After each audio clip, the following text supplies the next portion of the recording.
అందరికీ వందనాలు చెప్పండి. దేవుడు అందరిని దీవించును గాక. రత్నమధురమ విషయము దేవుడు చేసిన మేలు కొరకై ఒకసారి దేవునికి స్తోత్రం చెప్తాం. అలాగే చెల్లి నిర్మలమ్మకు దేవుడు చేసిన మేలు బట్టి దేవునికి స్తోత్రం చెప్తాం. హల్లెలూయా, హల్లెలూయా. దేవుని బిడ్డలారా, అందరికీ మరోసారి వందనాలు. బ్రదర్ వందనాలు. మీ పేరన్నా?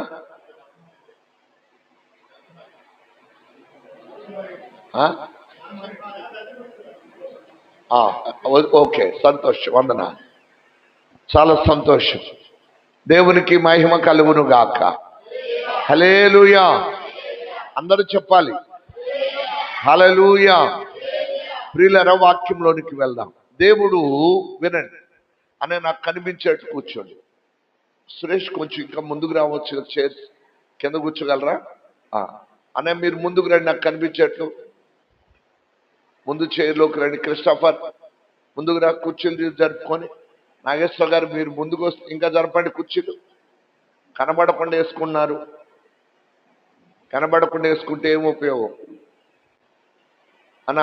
గోడ ప్రక్కన కూర్చోండి, నో ప్రాబ్లం. నాకు కనిపించేటట్లు లైన్లో వేసుకోండి ప్లీజ్, ప్లీజ్. దేవుడు అందరినీ దీవించును గాక.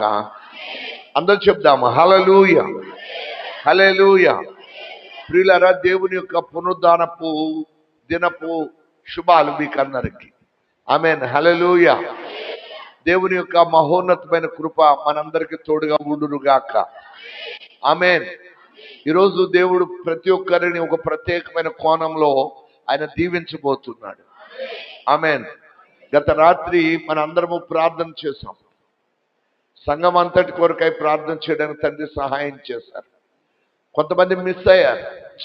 చాలా వరకు సిస్టర్స్ అందరూ వచ్చారు, అది సంతోషం. అయితే కొంతమంది ఆశీర్వాదాలు లాస్ అయ్యారు. రాత్రి ఎవరైతే ప్రార్థనలో గడిపారో దేవుడు వారందరినీ ఒక ప్రత్యేకమైన కోణంలో దీవించబోతున్నారు. ఆమేన్, హల్లెలూయా. మరి రాత్రి రాకుండా నిద్రపోతున్న మాకు రాదా అంటే రాదు. పనివాడికే జీతం. ఏమంటే పని చేయకుండా ఇంట్లో సోమరిపోతుడికి జీతం వచ్చిందా? క్రిస్టఫర్ గారు వస్తుందా? ట్రై చేయండి. ఒకవేళ వస్తే పెయింటింగ్ పనికి వెళ్ళకుండా ఇంట్లోనే పడుకొని వారానికి ఎవడో ఒకటి జీతం పంపించాలని అడగండి. పప్పులేం ఉడకో. పనివాడే జీతానికి పాత్రుడు. అవునంటారు కాదంటారా?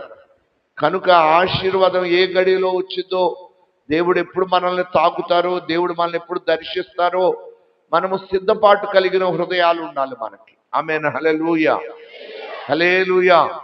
ప్రియులారా, దేవాది దేవుడు యొక్క పునరుద్ధానపు దినాన ఆయన యొక్క కృపను బట్టి మనల్ని బలపరుస్తున్నారు.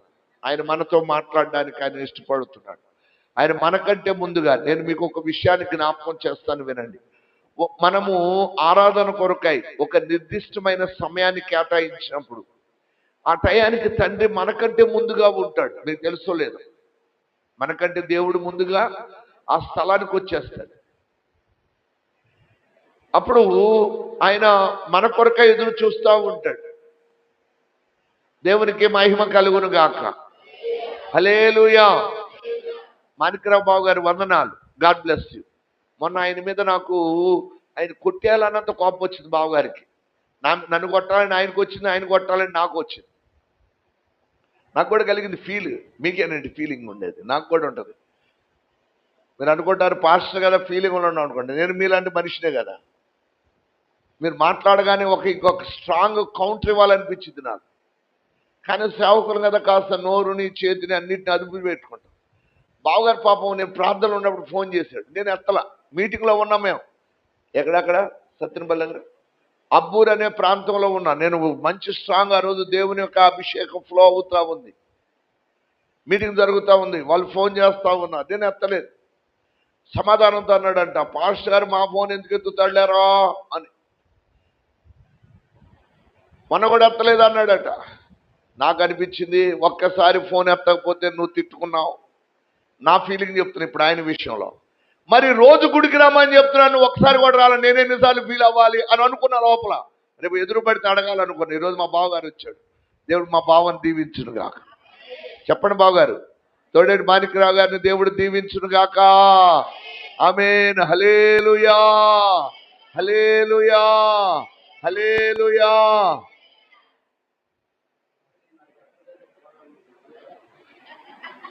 సరే, వినండి వినండి, వెళ్ళండి వెళ్ళండి, అక్కడ కూర్చోండి బావా, కూర్చోండి, మంచోడు అంటే నేను అనలేదు.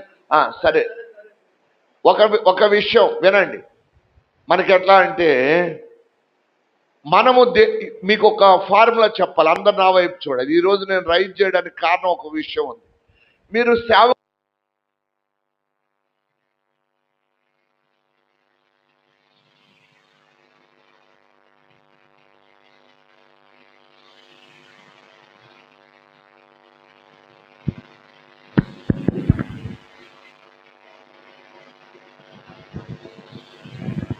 దేవునికి స్తోత్రం. సౌండ్ పెట్టి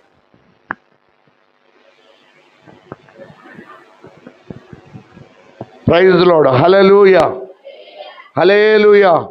ఇంకా కాస్త చూడు, ట్రిపుల్. అందరూ ఒక విషయాన్ని గుర్తుపెట్టుకోవాలి. మీరు సేవకుల నుంచి ఏది కోరుకుంటారో సేవకుడు కూడా ఆత్మీయ బిడ్డల నుంచి అదే కోరుకుంటాడు. నేను ఇప్పుడు ఎవరు తిట్టట్లే, నేను ప్లెజెంట్గా ఉండాలనుకుంటాను. నేను ఎందుకు చెప్తానంటే, మీరు భార్యలు ఉన్నారు, మా భర్తను మీరు ప్రేమిస్తారు కదా, అదే ప్రేమ భర్త నుంచి కూడా భార్యలు కోరుకుంటారు. చాలామంది అది లాస్ అవుతారు. నీకు అన్ని చేసి పెడతారు, నిన్ను ఆదరిస్తారు, కానీ ఆ ఎఫెక్షన్ నీ దగ్గర నుంచి దొరకనప్పుడు భార్యలు హర్ట్ అవుతారు. అలాగే సంఘ కాపరి మీ కొరకు ప్రార్థన చేస్తాడు, అదే సమయంలో అదే ఆదరణ అదే ప్రేమ మీ దగ్గర నుంచి దొరికినప్పుడు సేవకుడు కూడా హర్ట్ అవుతాడు. నేను బావగానే అంటలేదు, ఆయన చాలా మంచోడు.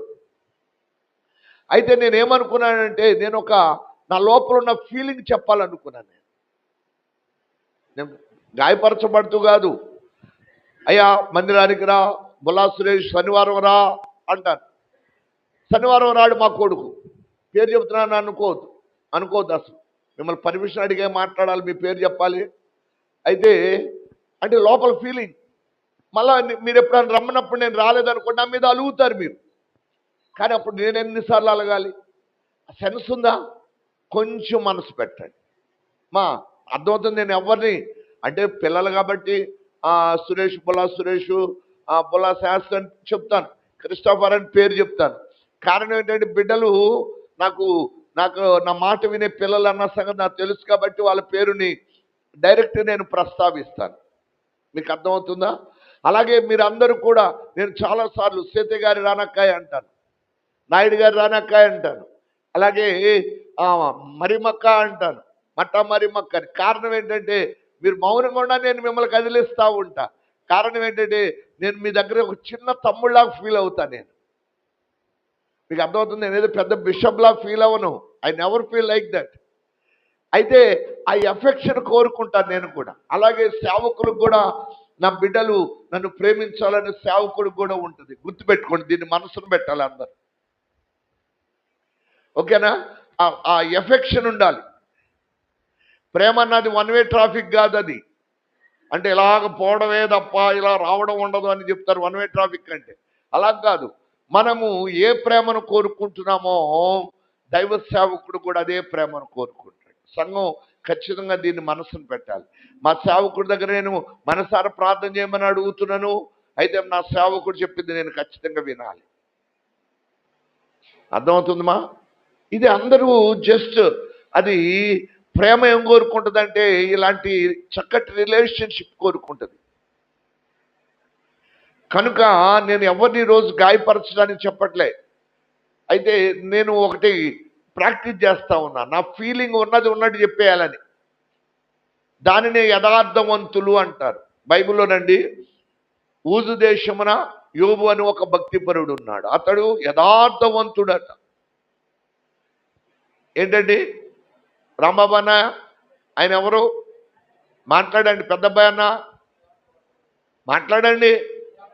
నేను చెప్పాను కదా, చెప్పిందే మాట్లాడడానికి రిపీట్ చేయడానికి కూడా బాధపడుతున్నారు. తెలుగు రావుదా? ఆయన బేబీ యథార్థవంతుడు. What is the meaning of యథార్థవంతుడు? యథార్థవంతుడు అంటే అర్థం ఏంటి? ఉన్నది ఉన్నట్టు మాట్లాడడం కాదు, యథ యొక్క అర్థము చెప్పువాడు. యథ అంటే మనస్సు, మనసులో ఉన్నది ఉన్నట్టు దాని అర్థం చెప్పేవాడు యథార్థవంతుడు అంటే. We have to speak what we have the inner feeling. కనుక చక్కటి ఆ ప్రేమ బాంధవ్యాన్ని సంఘ బిడ్డలందరూ నెలకొల్పుకోవడానికి ప్రయత్నం చేయండి. ఈరోజు నేను పాపం బావగారు సంతోషంగా వచ్చారు, ఆయన పేరు నేను ప్రస్తావించకూడదు, కానీ ఎందుకంటే నన్ను క్షమించాలి, ఆయన మంచి మనస్సు. నేను తోడేటి మరి కంటే మా సొంత అక్కలా నేను ఫీల్ అవుతూ ఉంటాను. అయితే నేను ఎవరికి కూడా, మీలో ఎవరికన్నా నేను ఎప్పుడైనా ఫోన్ లిఫ్ట్ చేయలేదంటే ప్రార్థనలో ఉన్నానని. ఒకవేళ ప్రేయర్లో ఉన్నాను అనుకోండి, ఆన్ చేసి వదిలేస్తా. అందరూ అది గుర్తుపెట్టుకున్న తర్వాతనే నేను చేస్తాను. మిడ్ నైట్ అయితే చేయను. వాక్యం చెప్తున్నానండి, ఎలా మాట్లాడతాను. ఇప్పుడు నేను ప్రార్థనలో ఉన్నప్పుడు సీతయ్య అంకుల్ ఫోన్ చేశారు. సీతయ్య అంకుల్ ఫోన్ నుంచి ఫోన్ వచ్చింది నాకు. నేను ఇప్పుడు ఆయనతో నేను మాట్లాడను. నా నియమాలు నాకు ఉంటాయి. నేను ప్రార్థనలో ఉన్నప్పుడు ఆదివారం నువ్వు ₹1,00,00,000 ఇస్తానని నేను గుడి మానను. అర్థమవుతుందా? ఆదివారం ప్రార్థనలో నుండి ఇంకొక 50 గేష్ల మీద బయటికి పోను. నా నిష్ట నాకు ఉంటుంది, నా సమర్పణ నాకు ఉంటుంది. కనుక ఎవరో ఏదో చేసా అనుకుంటారని కూడా నేను నా భక్తిని లాస్తాను. నా దేవునికి నేను యథార్థంగా ఉంటే చాలు. మీకు అర్థమవుతుందమ్మా? అలాగ కొన్ని నియమాలు పెట్టుకోవాలి. నేను అప్పుడప్పుడు చెప్తూ ఉంటాను, నేను ఇప్పటి వరకు నాకు ఊహ వచ్చిన దగ్గర నుంచి నేను సండే ఒక్కరోజు కూడా చర్చి మానలే. 1 సండే కూడా నాకు ఆబ్సెంట్ ఉండదు. నేను మొన్న చెప్పాను, మేము సింగపూర్ వెళ్ళి వస్తా ఉన్నాం, నేను పాస్టర్ గారు. ఆ రోజు సండే చెన్నైలో దిగాం. అయితే ఇక్కడికి రావడానికి ట్రైన్ 4-5 అయింది ఈవినింగ్. టికెట్స్ అండ్ రిజర్వేషన్ చేయించుకున్నాం. వేస్ట్ అయింది. చెన్నైలో ఒక చర్చికి పోవాలి. అక్కడ బావగారు వాళ్ళకి ఫోన్ చేశాను, మీరు రావడమే ఆనందం అని చెప్పేసి నాకే టైం ఇచ్చేశారు. చక్కటి 2 అవర్స్ మెసేజ్ ఇచ్చాను. నా యొక్క ఆ లింక్ నేను కాపాడుకున్నాను. తెగిపోలేదు ఆ రిలేషన్షిప్, నా సమర్పణ తెగిపోకూడదు. ఎందుకు చెప్తున్నానంటే అది ఘనత కోసం, నా ఘనత కోసం కాదు. ప్రతి ఒక్కరు దేవుని దగ్గర ఒక సమర్పణ, ఆ సమర్పణకు తగినట్టు మనం సాగిపోవాలి. ఎప్పుడైతే అలాంటి సిద్ధపాటు ఉంటుందో దేవుని ఆత్మ నీ మీద నిలిచి ఉంటుంది. ఆమేన్, హల్లెలూయా.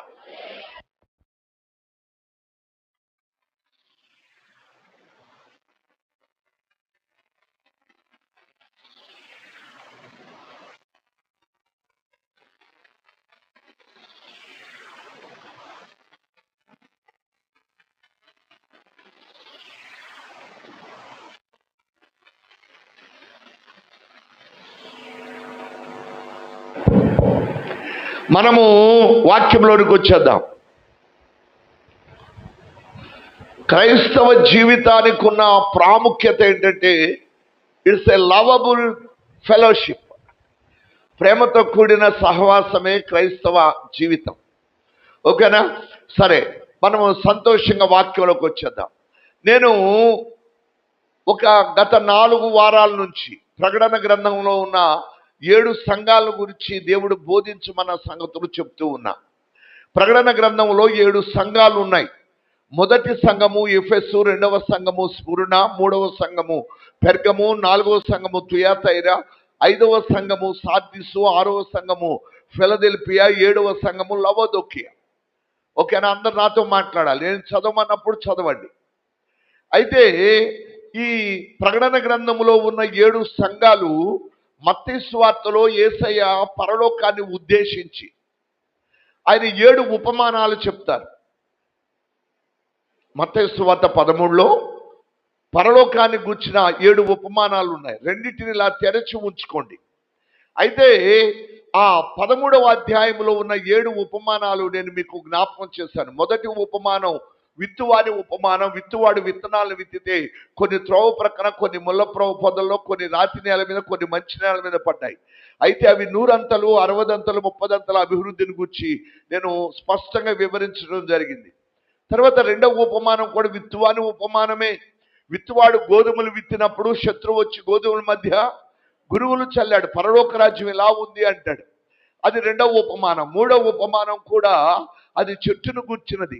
ఆవ చెట్టు చిన్నదే గాని, ఆవగింజ చిన్నదే గాని, అది కూర మొక్కలకెల్లా పెద్దదై ఆకాశ పక్షులని నివాసం ఉండడానికి యోగ్యంగా ఉంటుంది, ఇలా ఉంది పరలోక రాజ్యం అంటాడు. అది 3వ ఉపమానం. పరలోక రాజ్యం 4వది. పరలోక రాజ్యం ఒక స్త్రీ 3 కుంచెముల గోధుమ పిండిలో పులిసిన ముద్దను పెట్టగా పిండంతయో పులిసిపోవును కదా, పరలోక రాజ్యం ఎలా ఉంది అంటాడు. 3 కుంచెముల గోధుమ పిండిలో పులిసిన ముద్దను పోలి ఉంది పరలోక రాజ్యం. తర్వాత 5వది, పరలోక రాజ్యం ఎలా ఉంది అంటే, ఒక మనుషుడు పొలములో దాచిపెట్టబడ్డ ధనమును కనుగొని దానిని పొందుకోవడానికి తన కలిగిందంత అమ్మి దానిని కొనును కదా, ఇలా ఉంది పరలోక రాజ్యం అంటాడు. అది 5వ ఉపమానం. 6వ ఉపమానం, పరలోక రాజ్యం ఎలా ఉంది అంటే, మంచి ముత్యములను కొనవెదకుతున్న వర్తకుని పోలి ఉంది అంటాడు. ఒక మంచి ముత్యాల వ్యాపారి ఒక మంచి ముత్యాన్ని కనుగొనినప్పుడు దానిని కొనడానికి తన కలిగిందంత అమ్మి దానిని కొనును కదా, ఇలా ఉంది పరలోక రాజ్యము అంటాడు. తర్వాత 7వ ఉపమానం, పరలోక రాజ్యం ఎలా ఉంది అంటే, పరలోక రాజ్యం సముద్రంలో వేయబడి నానా విధములైన చేపలను పట్టిన వలను పోలి ఉంది పరలోక రాజ్యము అంటాడు. అది ఆ యొక్క ఉపమానాల యొక్క సారం. ఇప్పుడు 7 ఉపమానాలు ప్రకటన గ్రంథంలోని 7 సంఘాలు, 7 సంఘ కాలాలను ఉద్దేశించి అక్కడ ప్రస్తావింపబడ్డాయి. నేను గతంలోనే మీకు ఒక ఫార్ములా చెప్పాను, వినండి, అది మరలా గుర్తు చేస్తున్నా. ఈ యేసయ్య బోధ ఏదైతే ఆర్డర్లో ఉందో అదే ఆర్డర్లో ప్రకటన గ్రంథంలో ప్రతి సందేశం ఉంటుంది. మీకు కీ ఇచ్చేసాను. అంటే ఆ కోణంలో మనం జ్ఞాపకం చేసుకోరు చాలా మంది. దేవుడు ఏది చెప్పాడో దానికంటూ ఒక ఫార్ములా ఉంటుంది. దేవుని బోధకు ఒక విధి విధానాలు ఉంటాయి, నడిపింపబడే క్రమం ఉంటుంది. అయితే యేసయ్య చెప్పిన ప్రతి బోధ కూడా, నేను ఈ ప్రకటన గ్రంథం అందుకే మీకు స్టార్ట్ చేశాను. యేసయ్య ప్రతి సందేశాన్ని ప్రకటన గ్రంథంలో నుంచి ఒక ఆర్డర్లో నేను మీకు బోధించగలను. అవి ఇవి 20 years బ్యాక్ నేను చేసిన ప్రసంగాలు అవి. అయితే ఇప్పుడు దేవుడు మనతో మరలా రిపీట్ చేస్తూ ఉన్నాడు. ఇప్పుడు అందరికీ దేవుని యొక్క సంపూర్ణత కలుగుతూ ఉంది. మనము కొద్ది గొప్ప దేవుని స్వారూప్యంలోనికి పెరుగుతూ ఉన్నాం. కృప వెంబడి కృపను అనుభవిస్తూ ఉన్నాం. దేవుని యొక్క పోలికలోనికి మార్చబడుతూ ఉన్నాం. అయితే ఇంకా కాస్తంత మరింత వయసు పెరుగుతున్న కొలది, చిన్నప్పుడు చిన్న చేష్టలు చేశాం, భక్తిలోనికి వచ్చిన తొలి దినాల్లో తప్పుడు అడుగులు వేశాం, రక్షింపబడ్డాం, మళ్ళా అప్పుడప్పుడు పాపం చేశాం, రక్షింపబడ్డాం, అప్పుడప్పుడు దేవునికి తిరుగుబాటు చేశాం. అది చిన్నపిల్లల చేష్టలు. ఇప్పుడు వయసు పెరుగుతా ఉంది. పౌలు అంటాడు, నేను పిల్లవాడినైనప్పుడు పిల్ల చేష్టలు చేశాను, ఇప్పుడు పెద్దవాడినైనప్పుడు పెద్దవాడి వలె వ్యవహరిస్తున్నాను అంటాడు. ప్రియులరా, ఆధ్యాత్మిక జీవితంలో వయసు పెరుగుతుందని సంతోషపడకు. నీ ఆధ్యాత్మిక జీవితపు విలువలు పెరగాలి, నీ యొక్క స్పిరిచువల్ లెవెల్స్ పెరగాలి, ఆధ్యాత్మికంగా గతంలో ఉన్నటువంటి స్థాయి కంటే మరింత పెరగాలి. ఇక్కడ ఈ ప్రకటన గ్రంథములో ఉన్న 7 సంఘాలు, 7 ఉపమానాలు ఎలాగో నేను 4వ ఉపమానం వరకు చెప్తూ వచ్చాను. 4వ సంఘము తుయాతైర. తుయాతైర సంఘములో యెజబెలను స్త్రీని ఉండనిచ్చుచున్నావు అంటాడు. 4వ ఉపమానం, 3 కుంచెముల గోధుమ పిండిలో పులిసిన ముద్దను పెట్టగా పిండంతా పులిసిపోయింది. నేను కాలాలు చెప్పాను, సంవత్సరాలు. మొదటి సంఘ కాలము, మొదట అంటే ఎఫెసు సంఘకాలం, క్రీస్తు శకం 30లో క్రైస్తవులు సంఘంగా పిలువబడ్డారు. మీరు కాస్త బైబిల్ తెరచి అక్కడ ఈ కాలాలు గుర్తుంచుకోండి. మొదటి సంఘకాలము క్రీస్తు శకం 30 నుంచి 171 వరకు నడిచింది. అది మొదటి సంఘకాలం. 2వ సంఘకాలము క్రీస్తు శకం, రాసుకోండి, ఆ ఇయర్స్ జ్ఞాపకం ఉంచుకోండి. మొదటి సంఘం ఎఫెసు, 2వ సంఘము స్ముర్న, 3వ సంఘము పెర్గము, 4వ సంఘము తుయాతైర, 5వ సంఘము సార్దీసు, 6వ సంఘము ఫిలదెల్ఫియా, 7వ సంఘము లవదొకియా. మొదటి సంఘ పరిస్థితులు క్రీస్తు శకం 30వ సంవత్సరం నుంచి 171 వరకు నడిచాయి. తర్వాత 2వ సంఘకాలం ఏమిటంటే క్రీస్తు శకం 171 నుంచి 312 వరకు నడిచాయి. ఆ తర్వాత 3వ సంఘము పెర్గము సంఘము పరిస్థితులు క్రీస్తు శకం 312 నుంచి 500 వరకు నడిచాయి. ఆ యొక్క 500లో దేవుని బిడ్డలారా వినండి, 312లో అంటే మూడవ ఉపమానం, ఆవగింజ చిన్నదే గాని కూర మొక్కలకెల్లా పెద్దదై దాని మీద ఏమవుతుందట, ఆకాశ పక్షుల నివాసం ఉంటాయి. 312లో ఏమైందంటే రోమా సామ్రాజ్యాన్ని కాన్స్టాంటైన్ అనే చక్రవర్తి పరిపాలిస్తున్న రోజులవి. ఆ కాన్స్టాంటైన్ రోజుల్లో ఆకాశంలో నుండి నల్లటి దట్టమైన మేఘం కిందగా దిగి వస్తా ఉంది. అందులో నుంచి సిలువే విజయం అన్న మాటలు కనబడుతూ ఉన్నాయి. అవి చిన్నగా వస్తా ఉన్నాయి, పెద్ద అయిపోతా ఉన్నాయి, గాల్లో కలిసిపోతా ఉన్నాయి. అది చూసిన కాన్స్టాంటైన్ వేరే దేశం మీదకి సైన్యంతో యుద్ధానికి పోతున్నాడు అతడు. అది చూసిన కాన్స్టాంటైన్ యుద్ధాన్ని ఆపేసి సిలువను గూర్చిన సందేశం నాకు కావాలి అని ప్రపంచంలో ఉన్న వేద పండితులను, ప్రపంచంలో ఉన్నటువంటి ఆ నక్షత్ర శాస్త్రజ్ఞులను, జ్యోతిష శాస్త్రజ్ఞులను అందరిని పిలువనంపించి యేసుని గూర్చిన సంగతులు తెలుసుకున్నాడు. ఈ కాన్స్టాంటైన్ ఏం చేశాడంటే యేసు ప్రభుని గూర్చిన వర్తమానం విని, ఆ దినాల్లో ఈ యొక్క వేద పండితులు చెప్పారు, అయ్యా సిలువే విజయం అన్న మాటలు మీరు గాల్లో చదివారు కదా, సిలువ ఎవరిదో కాదు. ఇప్పటికీ 312 సంవత్సరాల క్రితం, అంటే కాన్స్టాంటైన్ క్రీస్తు 312లో ఉన్నాడు. 312 సంవత్సరాల క్రితం ఈ భూమి మీదకి దేవుడు తన కుమారుని పంపించాడు. ఆయన ప్రభు అయిన యేసు క్రీస్తు.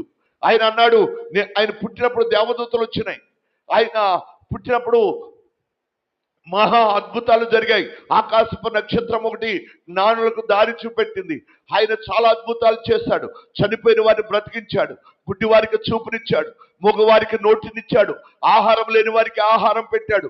ఆయన అనేక అద్భుతాలు చేశాడు. అంతేకాదు ఆయన చనిపోయి 3వ దినాన తిరిగి లేస్తానని చెప్పాడు. మన రోమీలే ఆయనను సిలువకేసి కొట్టారు. ఆయన చనిపోయాడు, ఆయన తిరిగి మృత్యుంజయుడిగా 3వ దినాన తిరిగి లేచాడు.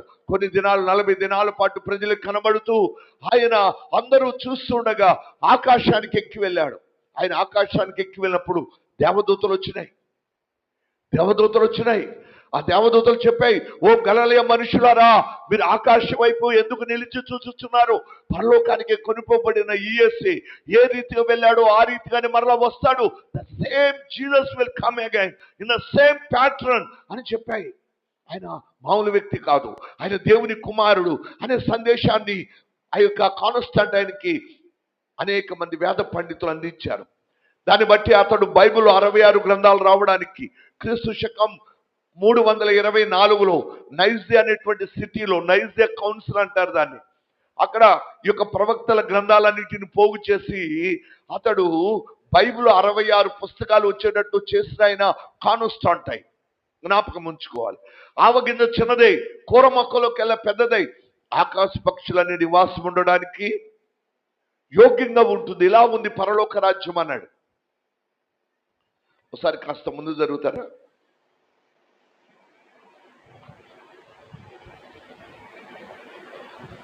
సర్వశక్తుడావు దేవాది దేవా, కొంచెం ముందు జరగండి, వెనక వాళ్ళకి ప్లేస్ లేదు. సర్వశక్తుడావు దేవాది దేవా, సర్వలోకాల నిర్మాణకుడా, సర్వశక్తుడావు దేవాది దేవా, సర్వలోకాల నిర్మాణకుడా, సర్వజనీ సేవలో నేర్పాకెదను, సర్వపునీతే సమర్పితును, సర్వజనీ సేవలో నేర్పాకెదను, సర్వపునీతే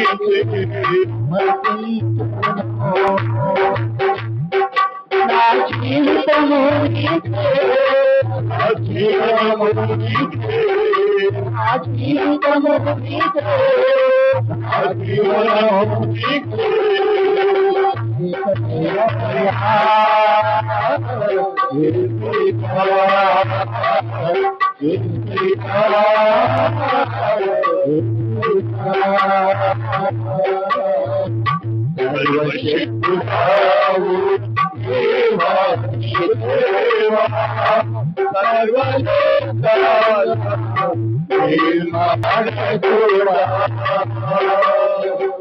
చప్పట్లు కూడా అన్నాడు.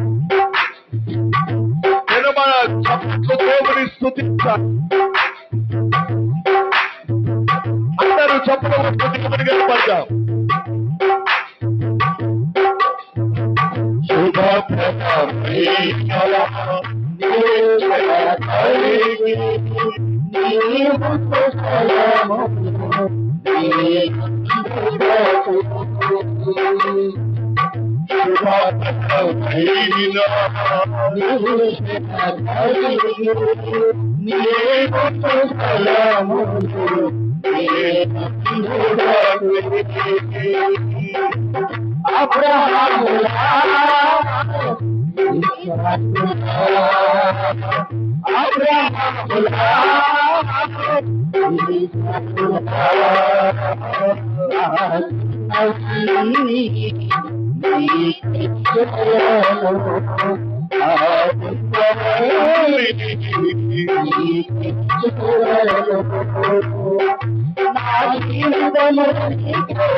చేతులు పైకెత్తి చెప్పబడుతూ దేవుని కనపడతామా? చేతులు పైకెత్తి తండ్రిని కనపడతాం.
అందరూ ఆత్మపూర్తిగా దేవుని స్తుతిద్దాం.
హల్లెలూయా, హల్లెలూయా, హల్లెలూయా.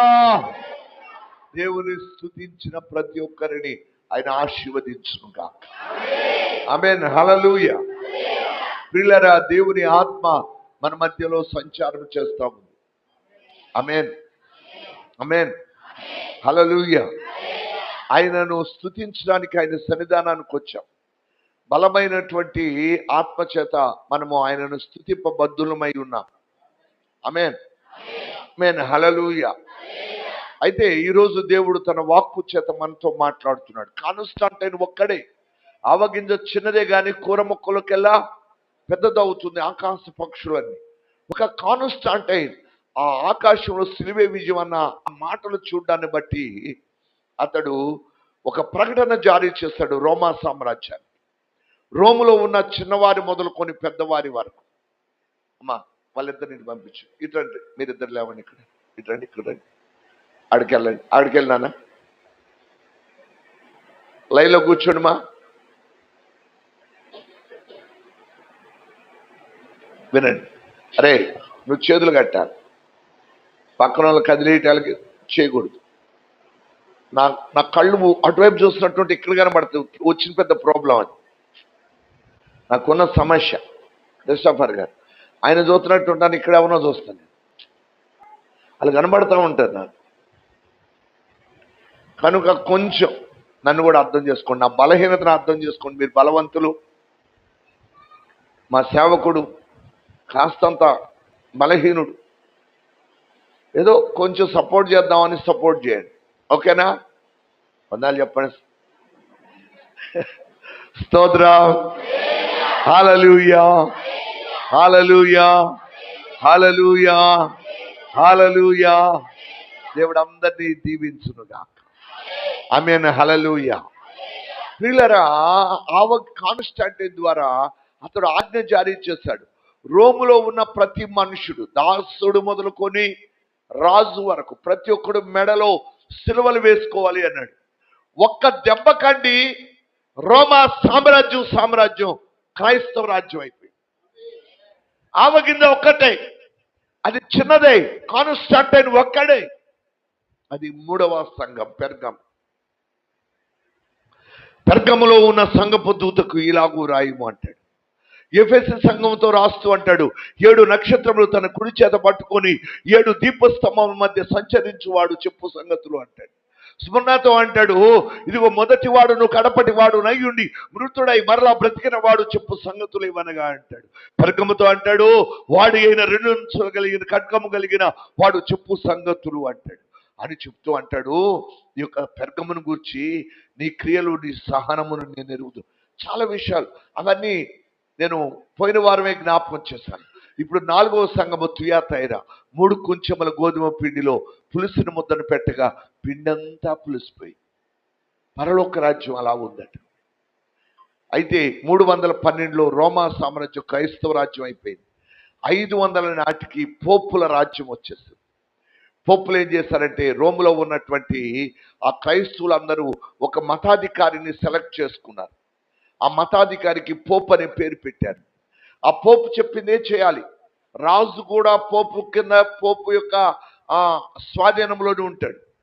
అతను చెప్పిందే రాజు కూడా చేయాలి. అయితే పోపు ఏం చేశాడు అంటే, పరిశుద్ధ గ్రంథాన్ని దాచిపెట్టి, బైబిల్ని దాచిపెట్టి, కాన్స్టాంటైన్ కష్టపడ్డాడు కదా, 66 పుస్తకాలు వచ్చాయి, వాటిని దాచిపెట్టి వారికి అనుకూలమైన మరొక గ్రంథాన్ని వ్రాసారు. వ్రాసి వాళ్ళు రోమన్ క్యాథలిక్ మిషన్ అని ఒక పేరు పెట్టారు.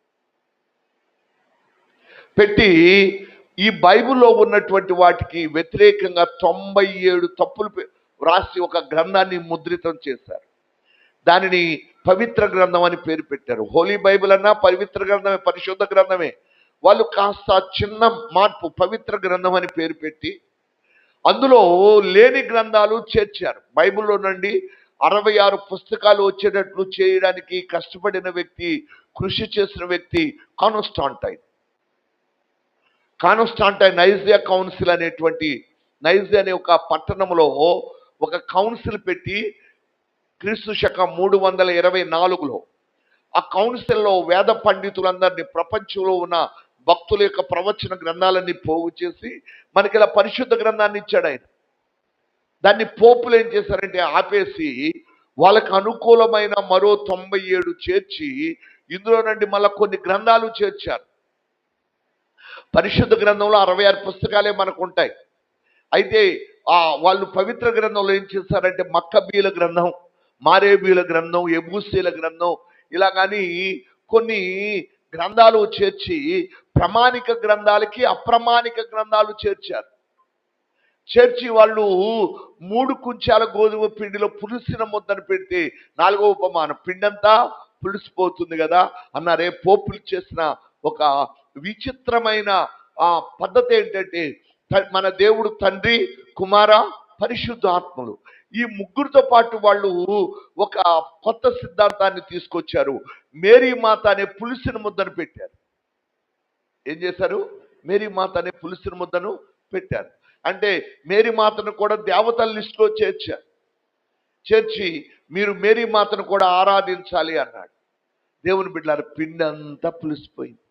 అది 4వ ఉపమానం.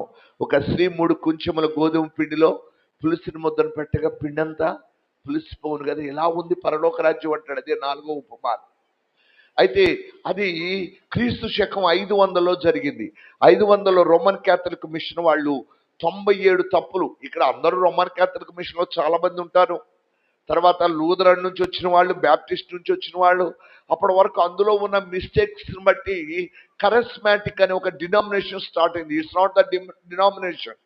మనం ఆరాధిస్తున్న ఆరాధన మంది, మనము పెంతెకోస్తు వాళ్ళం కాదు, బ్రదరన్ గ్రూప్ వాళ్ళం కాదు, అలాగే బైబిల్ మనదేదో బ్యాప్టిస్ట్ కాదు, లూథరన్ కాదు, క్యాథలిక్ కాదు.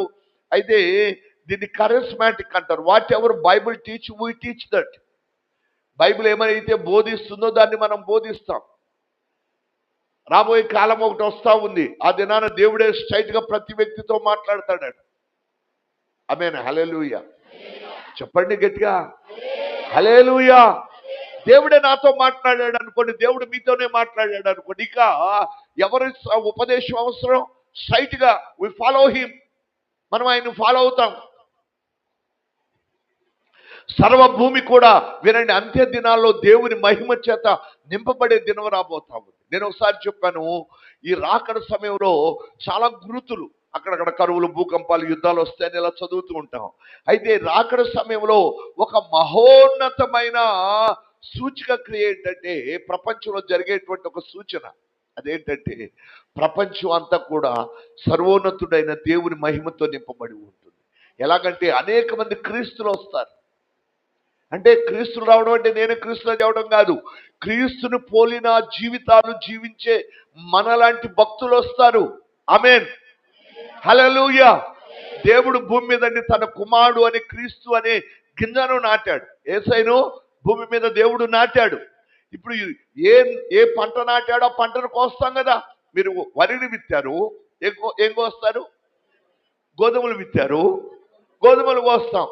దేవుడు ఇప్పటికి 2026 సంవత్సరాల క్రితం దేవాది దేవుడు తన కుమారుడు అనేటువంటి క్రీస్తు అనే విత్తనాన్ని విత్తాడు.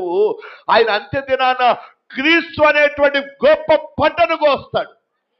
చప్పల కొట్టి దేవుని కనపడతాం గట్టిగా. హల్లెలూయా, హల్లెలూయా. చాలా మంది అనుకుంటారు క్రైస్తవులు లేకుండా చేస్తాం అనుకున్నాడు ఒకడు పిచ్చివాగుడు. దేవుని బిడ్డలారా, బైబిల్ ఒక మాట ఉంది, దేవుని యొక్క సంఘం ఒక బలమైన రాయి, ఇది భూతాళం అంత మహాపర్వతం. బైబిల్ ఏమంటాడంటే, ఎవడైతే ఈ పర్వతం మీద పడునో, ఎవడైతే ఈ బండ మీద పడునో వాడు తునాతునగలైపోతాడట, వాడు నలి చేయబడతాడు అంటాడు. అంటే తునాతునకలంటే కైమా. ఎవడి వల్ల కాదు. క్రైస్తవ్యం రాబో కాలాలకి మహాపర్వతం. క్రైస్తవుడు లేని దేశం ఉండదు, క్రైస్తవుడు లేని కుటుంబం ఉండదు. మీకు తెలుసోలేదు. ఇప్పుడు మీరేదో దేవుని దగ్గర రండి అంటే పెద్ద సిగ్గుపడిపోయి నేను లేకపోతే ఇక్కడ ఏమి లేదని బిల్డప్ ఇస్తా ఉంటాను. No no no no. ఒక దినం రాబోతా ఉంది, ప్రతి ఒక్క ఇంట్లో క్రైస్తవుడు ఉంటాడు. ఆమేన్ చెప్తాం గట్టిగా. హల్లెలూయా, హల్లెలూయా. దేవుని యొక్క మహిమ చేత ప్రపంచం నింపబడబోతా ఉంది. ఆమేన్, హల్లెలూయా, హల్లెలూయా. దేవాది దేవుడు తన ఆత్మను పరమగీత గ్రంథంలో అంటాడు, పావుర స్వరము దేశమందు వినబడతా ఉంది, పిట్టలు కోలాహలము చేయుచున్నాయి. పావుర స్వరం అంటే పరిశుద్ధ ఆత్మస్వరం. పిట్టలు కోలాహలం చేస్తున్న పిట్టలంటే దైవ సేవకులు. బలమైన సందేశం సంఘంలోనికి వెళ్తా ఉంది, బలమైన దేవుని యొక్క వర్తమానము ప్రపంచంలోనికి వెళ్తా ఉంది. ప్రతి ఇంట రాబో కాలంలో ప్రతి ఇంట క్రైస్తవుడు ఉండబోతున్నాడు. కొంతమంది అనుకుంటారు, మేము వినండి నాన్న లైవ్ కట్ చేయి. చాలా మంది అనుకుంటా ఉంటారు క్రైస్తవులు లేకుండా చేస్తామని. మీకు ఒక మాట చెప్పాలి, అదేంటో చెప్తా వినండి. ప్రియులారా, ఎవడైతే యేసు ఎవడని అడుగుతాడో దేవుడు వాడికి ఆయన ఎవరో చూపెడతాడు. ఆమేన్.